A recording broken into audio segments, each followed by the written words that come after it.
Hi everyone, I wanted to show you how you can save battery on iOS 9. This is my iPhone 6s Plus. You can see there's the S there. It's a 64GB model for those of you that were interested. And what we have is pretty good battery life with the Plus models. Now if you're running a regular S or 6s or 5s or 5 or whatever, you may be having some battery issues. And I thought I'd show you how you can save some of that battery. So the first thing we're going to do is go into settings, and most of these things are in settings.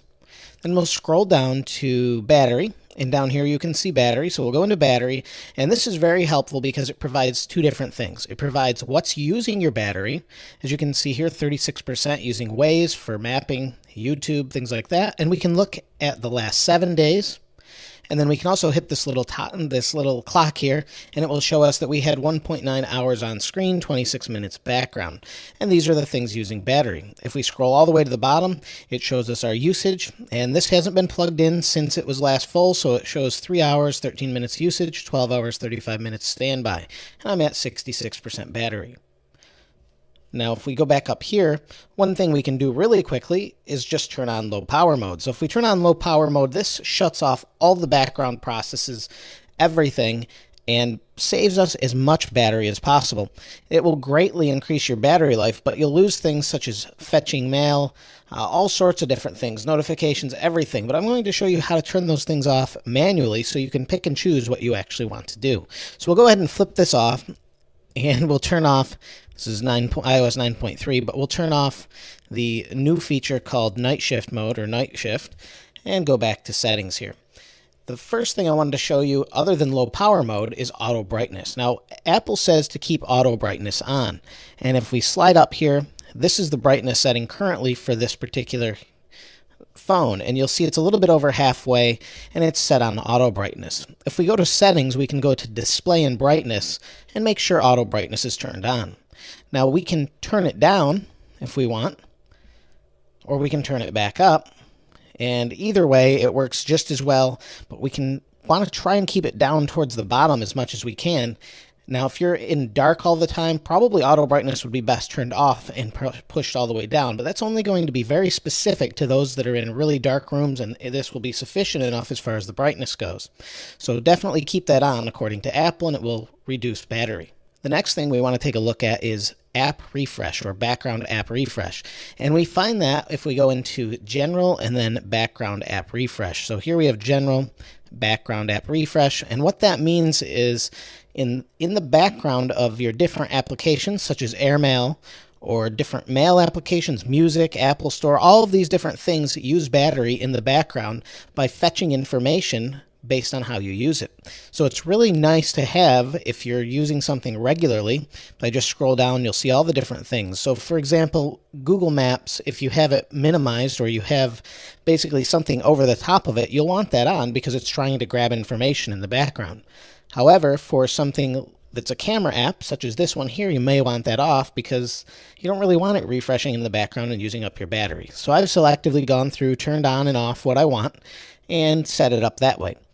You're going to save the most battery if you just turn it off altogether. However, it's a really nice feature, but if you know you're going to be without a power source for quite some time, you may want to just turn that off. The next thing we want to check is called iTunes downloads, and what I mean by that is automatic downloads. So if we go back to settings, and then we scroll down to settings and then iTunes, wherever that is, there we go. Here's iTunes and App Store, and you'll see automatic downloads. Now these automatic downloads are for different things or different types of media. So we have music apps, books and audiobooks and updates, and then you can tell it to use cellular data or installed apps. I have it off for all, and what this means is maybe you have an iPad and you download an app. It will automatically download that same app to your iPhone or vice versa. So maybe you purchased a new music album, downloaded it, it will download it to the other device at the same time, and it will be available for you to use over there. However, that uses power in the background and may not be something you want to spend power on when you're not using your phone or whatever. You may want to just go grab that manually like I do. So you want to make sure you turn those off if you want to save more battery. The next thing we want to check has to do with wallpaper. So let's go back. We'll scroll up to the top here and go to wallpaper. And again, all of these are under settings. So if we go to wallpaper, Under Wallpaper, this is actually a picture I took, and I'll leave a link to it in the description below. But this is a picture I took, and one of the things that uses battery is background motion or motion on your phone. So if we go to choose a new wallpaper, one of the things that will save you a little bit of battery is if you flip this to still and stop the motion. So right now you have perspective motion on, and if you move this around, the image actually moves as you move your phone. It looks really nice, but if you can't afford to spare that battery, you want to flip that to still and it will stop using it. And what that means is it's not using as many processing cycles in order to do that on the graphics card. So it's really nice and keeps it from using more power, although I do like perspective. But either way, you can save a little bit of battery doing that. One of the most significant ways you can save battery has to do with mail. And under Mail, Contacts, and Calendars, under Settings again, you'll see you have all of your different accounts. And here are my accounts. And what you'll see right now is I have it set up to fetch new data. Now we have a couple options here. So I have it set up to fetch new data every 15 minutes.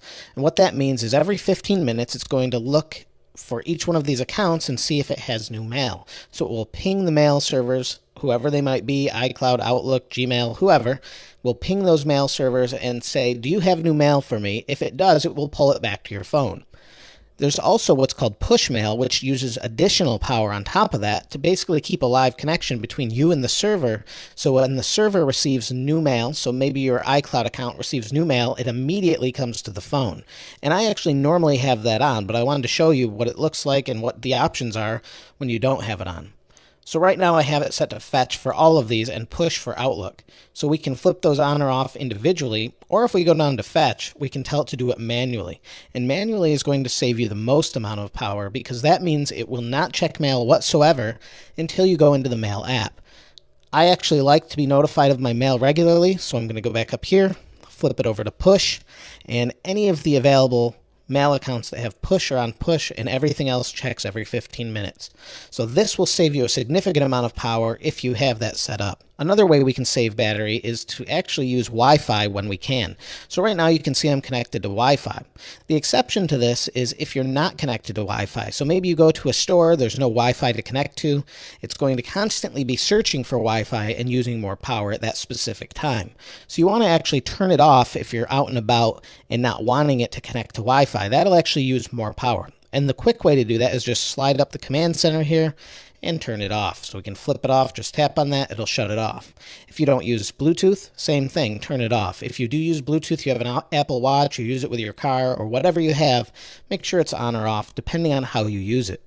That will save you some power. If you just flip it back on, I leave it on most of the time unless, again, it's searching for Wi-Fi and constantly joining different networks. I find that on my commute, actually, it's joining different networks and it really drives me crazy, so I just turn it off. Another way we can save battery has to do with location services. And location services are basically using your GPS antenna to locate where your phone is so it can use it for different applications, such as Maps, the Apple Store, Google Maps, whatever type of application is using your location is going to turn that antenna on to figure out where it's at. So what we can do is actually scroll down and go to Privacy, and under Privacy is where location settings are actually located.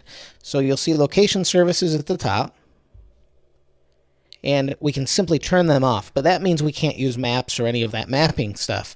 So we want to make sure that it's on if we want to use that, and then split up what you want to do as far as your usage goes. So I have it turned on, and you can see it says share my location. That's mostly used for find my friends, find my iPhone if I lose it. So I want to leave that on for my personal use, but you can turn it off.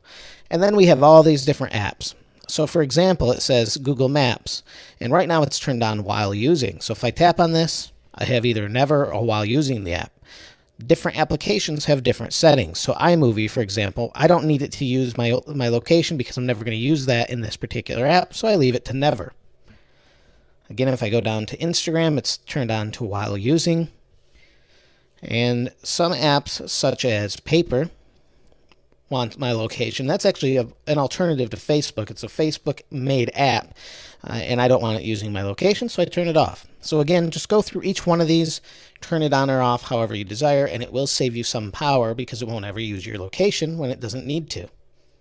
Now, ultimately, if you really want to save a ton of power, just turn your phone to actually airport mode or airplane mode. What that does is turn off all of your cellular, Bluetooth, Wi-Fi antennas, and your GPS, and will keep it from using much power at all. The disadvantage is you can't use text, you can't use your phone, you can't use anything that's going to communicate with other devices.